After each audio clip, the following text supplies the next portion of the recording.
Sir কি হয়েছে? বাচ্চারা আমাকে একটি মনস্টার হামলা করে দিয়েছে, এই দেখো। স্যার ওর দেখতে কেমন? বাচ্চারা ওর দেখতে খুবই ভয়ঙ্কর, ওর বড় বড় কান আছে আর ওর আওয়াজ খুবই ভয়ঙ্কর ছিল। স্যার এক মিনিট। স্যার ওকে কি এমন দেখতে? হ্যাঁ বেটা, ওকে এমনই দেখতে। স্যার এই মনস্টার তো খুবই ভয়ঙ্কর হয়। আবে মনস্টার রিয়েল লাইফে হয় নাকি?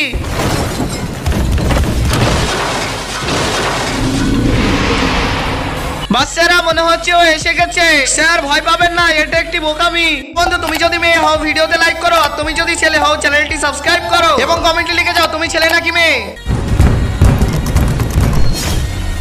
স্যার ভয় পাওয়ার কোনো ব্যাপার না, আমি গেট খুলছি। যাস না বাঙ্গু, ছাড় আমাকে। তোমরা কি জানতে চাও আমাদের সঙ্গে কি হয়েছে? তাহলে ভিডিওতে লাইক করে চ্যানেলটি সাবস্ক্রাইব করো।